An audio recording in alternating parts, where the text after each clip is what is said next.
কমিশনের এখতিয়ারের উপর নির্ভর করবে কমিশন, তবে কানমলা তো দেওয়া উচিত।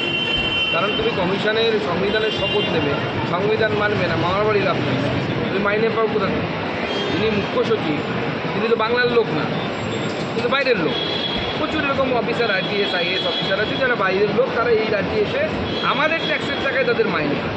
তা আমরা ট্যাক্সের টাকা তাদেরকে দিচ্ছি কেন? ভারতবর্ষের সংবিধান বলেছে বলে, ভারতবর্ষের সংবিধান বলেছে বলে তিনি স্যালুট পান, নীলবাতির গাড়ি পান, আবাসন পান, ছেলেমেয়ের পড়ানোর জন্য টাকা পয়সা পান, আরও অনেক সুযোগ সুবিধা পান।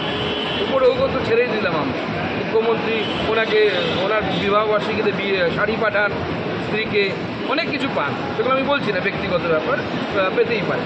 কিন্তু প্রশ্ন হচ্ছে এই সব কিছুই পান হচ্ছে সংবিধানের জন্য, সংবিধানের জন্য। আর তুমি সংবিধান মানবে না, এটা হতে পারে না। তার ব্যবস্থা বানাতে হবে।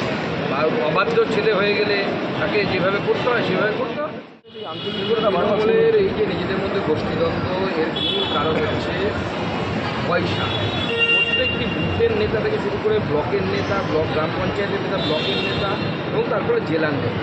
এই যে জেলায় তৃণমূলকে চেয়ারম্যান, প্রেসিডেন্ট এতগুলো পদ তৈরি করতে হয়েছে কেন?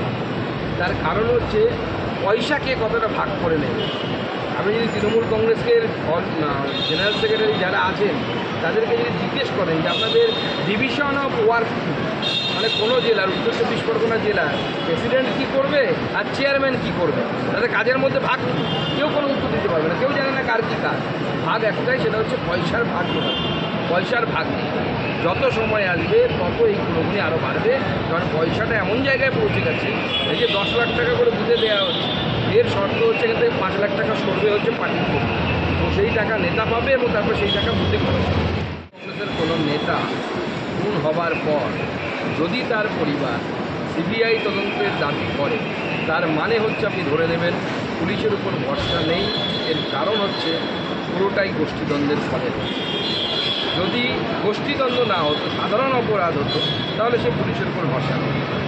অপরাধী বা সন্দিগ্ধ অপরাধী পরিবারের থেকে নিশ্চয়ই তৃণমূলেরই কোনো শাসক নেতা, তাই তারা পুলিশের উপর এই বিশ্বাস রাখতে পারছেন না সিবিআই।